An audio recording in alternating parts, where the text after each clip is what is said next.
आप देख रहे हैं जिस्ट और मेरा नाम है खुशबू। सबसे बड़ी खबर दिल्ली से आई है, जहां एक नामी आश्रम के स्वामी पर 17 लड़कियों ने गंभीर आरोप लगाए हैं। इसके बाद बात होगी चुनाव आयोग की, जिस पर वोटर लिस्ट से नाम हटाने के आरोप लगे। अब चुनाव आयोग ने एक नई ई साइन की व्यवस्था की है। वहीं कोलकाता में साधारण बारिश ने बड़ी तबाही मचा दी, 11 लोगों ने अपनी जान गंवा दी। इसके अलावा यूनाइटेड नेशन में भारत पाक की जुबानी जंग और मार्केट में गिरते रुपए पर बात होगी आज के जिस्ट के इस एपिसोड में। दिल्ली के वसंत कुंज इलाके में स्थित एक जाने माने आश्रम से एक गंभीर मामला सामने आया है। आश्रम का नाम श्री श्रृंगेरी मठ बताया जा रहा है और उस मठ के डायरेक्टर स्वामी चैतन्यानंद सरस्वती पर इंस्टीट्यूट की 17 छात्राओं ने गंभीर आरोप लगाए हैं। स्वामी को आश्रम ने अपने पद से हटा दिया है और पुलिस ने मामला दर्ज कर कई जगह छापेमारी भी की है।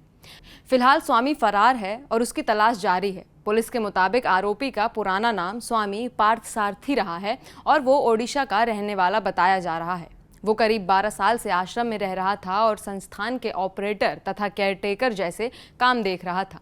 आश्रम से जुड़े एक instructional unit Shri Sharada institute of Indian management में PGDM की पढ़ाई कर रही छात्राओं ने अपने कॉलेज में होने वाले व्यवहार को लेकर शिकायत दर्ज करवाई है। कई छात्राएं EWS स्कॉलरशिप पर पढ़ रही थीं और शिकायतें उन्हीं संस्थागत कनेक्शंस को लेकर आईं। जांच के दायरे में अब तक 32 महिलाओं के बयान दर्ज किए गए हैं। इन 32 में से 17 महिलाओं ने सीधे सीधे आरोप लगाया है कि स्वामी ने उनके साथ अभद्र भाषा का प्रयोग किया, अश्लील व्हाट्सएप और टेक्स्ट मैसेज भेजे और कई मौकों पर जबरन शारीरिक संपर्क बनाने की कोशिश की। कुछ महिलाओं का कहना है कि स्वामी ने उन्हें ब्लैकमेल भी किया और धमकाया भी। यही नहीं, शिकायतों में ये भी कहा गया है कि संस्थान की 3 महिला फैकल्टी और एडमिनिस्ट्रेटर ने स्वामी का साथ दिया और कुछ मामलों में दबाव बनाकर छात्राओं को उसकी मांगे मानने के लिए मजबूर भी किया गया। पुलिस ने तीनों महिला स्टाफ से पूछताछ की है। अधिकारियों का कहना है कि उनका पूरा रोल तभी स्पष्ट होगा जब स्वामी को ढूंढकर हिरासत में लिया जाएगा और उससे पूछताछ की जाएगी। फिलहाल जांच का दायरा बढ़ाया गया है और कई जगहों पर छापेमारी की गई है। इंस्पेक्शन के बाद साइबर फॉरेंसिक जांच की जा रही है। घटनास्थल और संबंधित प्रांगण से हार्ड डिस्क और वीडियो रिकॉर्डर जब्त किए गए हैं और फॉरेंसिक जांच के लिए भेजे गए हैं। साथ ही CCTV फुटेज भी खंगाले जा रहे हैं। पुलिस का कहना है कि फुटेज और डिजिटल सबूतों की जांच से कई खुलासे हो सकते हैं। जांच में एक और चौंकाने वाली बात सामने आई है कि संस्थान के बेसमेंट में एक वॉल्वो कार मिली, जिसमें नकली डिप्लोमेटिक नंबर प्लेट लगी थी। जांच में ये बात सामने आई कि वही कार स्वामी इस्तेमाल करता था। पुलिस इसकी भी जांच कर रही है कि स्वामी को डिप्लोमेटिक नंबर प्लेट वाली कार कहां से मिली और उसका सोर्स क्या है। आश्रम प्रशासन ने भी इस पर बयान जारी किया है। प्रशासन ने कहा है कि स्वामी चैतन्यानंद सरस्वती ने अवैध और अनुचित गतिविधियां की हैं, इसलिए पीठ ने उनसे सारे संबंध खत्म कर दिए हैं और संबंधित अधिकारियों के पास शिकायत दर्ज करवाई गई है। आश्रम ने कहा है कि वो कानूनी प्रक्रिया और पुलिस जांच में सहयोग करेगा। पुलिस ने बताया कि स्वामी को आखिरी बार आगरा में ट्रैक किया गया है और उसकी लोकेशन लगातार बदल रही है। वो अपने मोबाइल का कम इस्तेमाल कर रहा है और अक्सर लोकेशन बदल रहा है। इस वजह से उसे खोजने में दिक्कत हो रही है। सुरक्षा एजेंसीज ने भी आसपास के इलाकों में छानबीन और निगरानी बढ़ा दी है।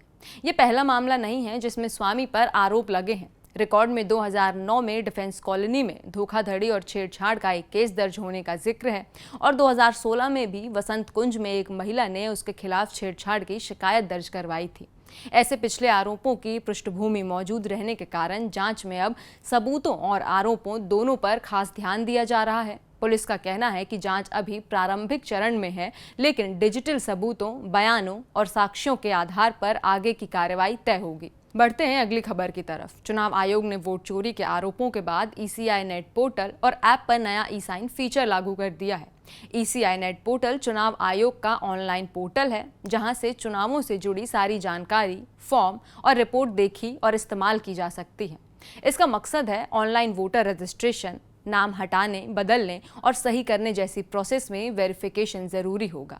अब जो भी व्यक्ति फॉर्म 6, फॉर्म 7 या फॉर्म 8 भरकर बदलाव की मांग करेगा, उसे अपना आधार लिंक्ड मोबाइल नंबर इस्तेमाल करके ई साइन वेरिफिकेशन पूरा करना होगा। पहले यूजर तक का नियम सख्त नहीं था। कोई भी व्यक्ति EPIC नंबर यानी वोटर ID नंबर जोड़कर फॉर्म भर सकता था, बिना ये जांचें कि फोन नंबर या वोटर कार्ड किसका है। इसी कमजोरी का हवाला देते हुए कुछ जगहों पर मिसयूज के आरोप भी उठे थे।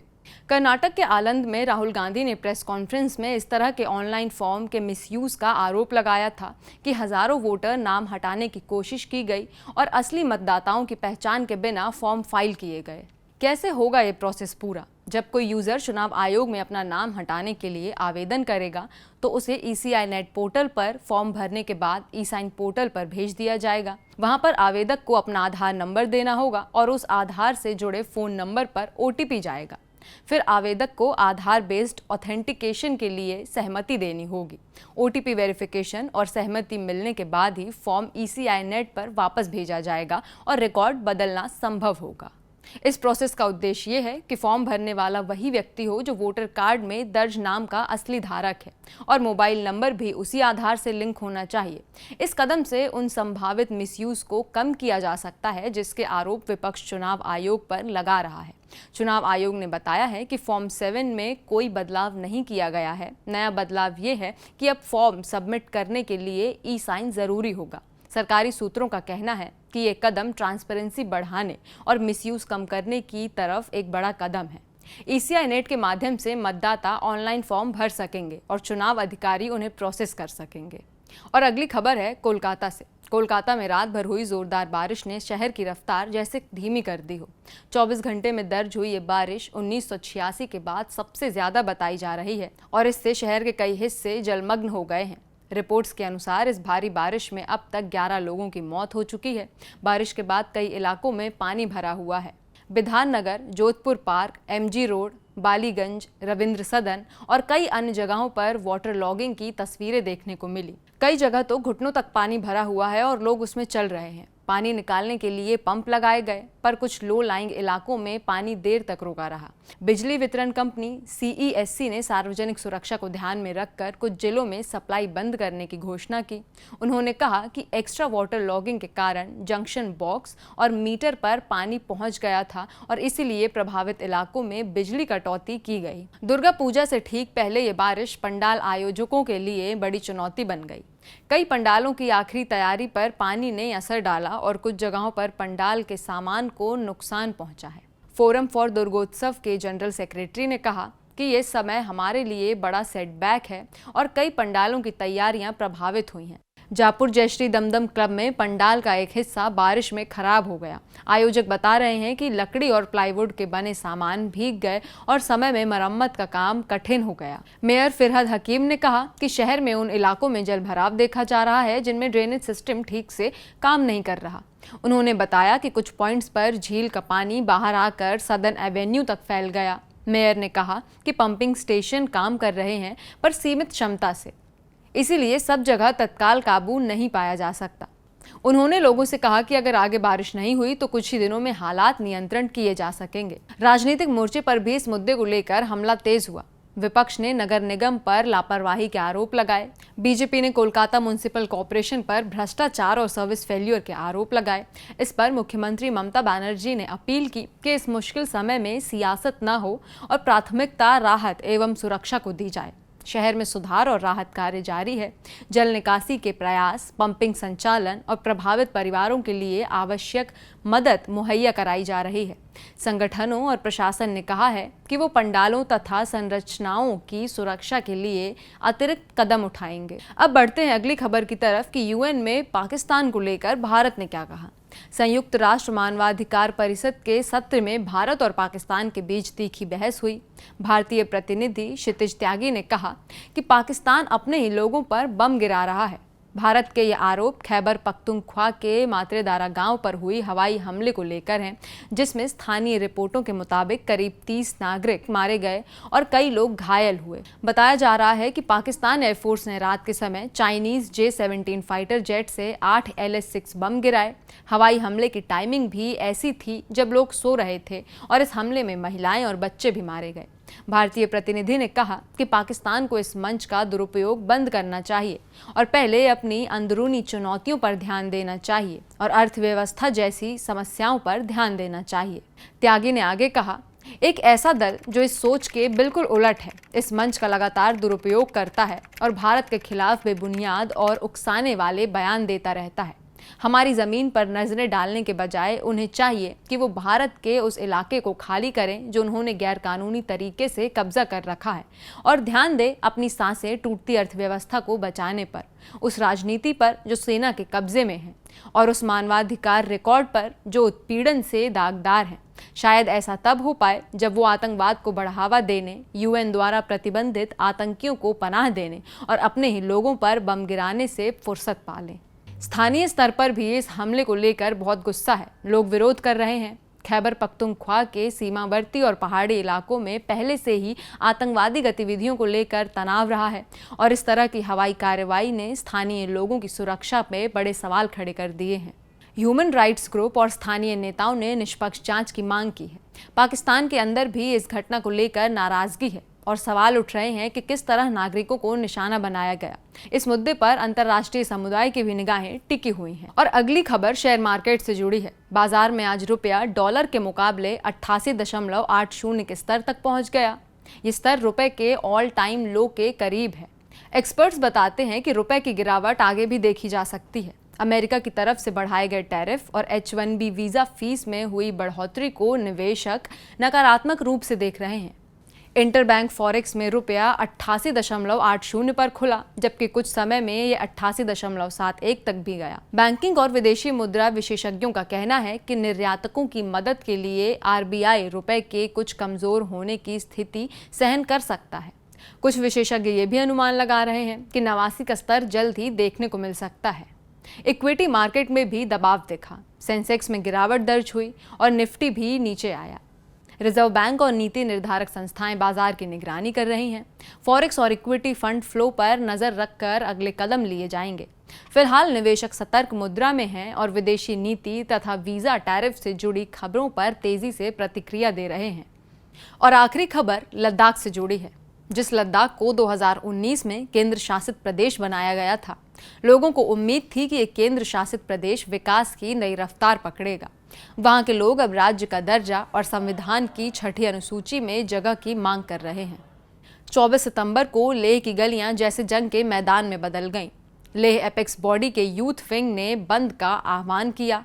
ये वही लोग हैं जिनके बीच 10 सितंबर से क्लाइमेट एक्टिविस्ट सोनम वांगचुक अनशन पर बैठे थे। उनकी 15 दिन की भूख हड़ताल मंगलवार को खत्म हुई, लेकिन 2 अनशनकारियों की तबीयत बिगड़ने के बाद माहौल और गर्मा गया। वांगचुक खुद शांतिपूर्ण आंदोलन की अपील कर रहे थे, लेकिन उनका संदेश भीड़ तक नहीं पहुंच पाया। फिर जो हुआ उसने लेह को दहला दिया। पुलिस और प्रदर्शनकारियों के बीच झड़पें हुई, पथराव, लाठीचार्ज, आंसू गैस, और देखते ही देखते प्रदर्शनकारियों ने बीजेपी के दफ्तर और बाहर खड़ी एक गाड़ी को आग के हवाले कर दिया। प्रशासन ने हालात को काबू करने के लिए भारतीय नागरिक सुरक्षा संहिता की धारा 163 के तहत कर्फ्यू लगा दिया। 5 से ज्यादा लोगों के जुटने पर रोक लगा दी। कोई जुलूस, कोई रैली बिना लिखित इजाजत नहीं निकल सकती। सड़कों पर अतिरिक्त फोर्स तैनात कर दी गई। लेकिन ये आंदोलन क्यों? लद्दाख पहले जम्मू कश्मीर का हिस्सा था। आर्टिकल 370 हटने के बाद 5 अगस्त 2019 को ये अलग केंद्र शासित प्रदेश बना। उस समय यहाँ के लोगों ने खुशी जताई थी, लेकिन अब वही लोग राज्य का दर्जा और 6ठी अनुसूची की मांग कर रहे हैं। लेह एपेक्स बॉडी और कारगिल डेमोक्रेटिक अलायंस, 2 अलग अलग पृष्ठभूमि के संगठन, इस मांग पर एकजुट हैं। उनका कहना है कि सिर्फ केंद्र शासित प्रदेश से उनके मुद्दे नहीं सुलझते। सोनम वांगचुक, जो इस आंदोलन का चेहरा बने, उन्होंने भूख हड़ताल खत्म करते समय ही कहा था, मैं युवाओं से अपील करता हूं कि आगजनी और झगड़े बंद करें। प्रशासन से भी कहता हूं कि आंसू गैस का इस्तेमाल न करें। कोई भूख हड़ताल तब तक कामयाब नहीं होती जब तक हिंसा में जाने जाती हैं। लेकिन उनकी ये अपील काम नहीं आई। लेह में बुधवार को हिंसा इतनी बढ़ी कि वार्षिक लद्दाख फेस्टिवल की क्लोजिंग सेरेमनी भी रद्द करनी पड़ी। 4 दिन तक चलने वाला ये फेस्टिवल रविवार से शुरू हुआ था। प्रशासन ने अनिवार्य परिस्थितियों का हवाला देते हुए कार्यक्रम रद्द किया और स्थानीय कलाकारों, सांस्कृतिक समूहों और पर्यटकों से माफी मांगी। हिंसा पर चिंता जताते हुए जम्मू कश्मीर के पूर्व DGP शेष पॉल वैद्य ने भी लोगों से शांति की अपील की। उन्होंने लिखा, लद्दाख में हिंसा चिंताजनक है, लेकिन हिंसा किसी को मदद नहीं करती। जम्मू दशकों से राज्य का दर्जा मांग रहा है, लेकिन उसने कभी हिंसा नहीं की। इस बीच जम्मू कश्मीर के पूर्व मुख्यमंत्री उमर अब्दुल्ला ने बीजेपी पर निशाना साधते हुए कहा कि लद्दाख को राज्य का दर्जा वादा नहीं किया गया था। फिर भी आज वहां के लोग खुद को ठगा हुआ और गुस्से में महसूस कर रहे हैं। अब सोचिए हमें कैसा लगता है जब हमें राज्य का दर्जा वापस देने का वादा भी नहीं निभाया गया। केंद्र और लद्दाख के प्रतिनिधियों के बीच अगला दौर 6 अक्टूबर को होने वाला है, लेकिन प्रदर्शनकारी कह रहे हैं कि तारीख आगे लाओ, हालात बिगड़ रहे हैं। फिलहाल लेह की सड़कों पर कर्फ्यू है। मोबाइल वीडियो में धुएं के गुब्बारे और पुलिस की गाड़ियां नजर आ रही हैं। प्रशासन ने साफ कर दिया है कि कानून व्यवस्था सबसे ऊपर है, लेकिन लोगों के जज्बात और उनका भरोसा वापस लाना अब किसी भी पुलिस एक्शन से ज्यादा मुश्किल काम होगा। फिलहाल आज के जिस्ट के इस एपिसोड में इतना ही। मैं खुशबू, बने रहिए जिस्ट के साथ।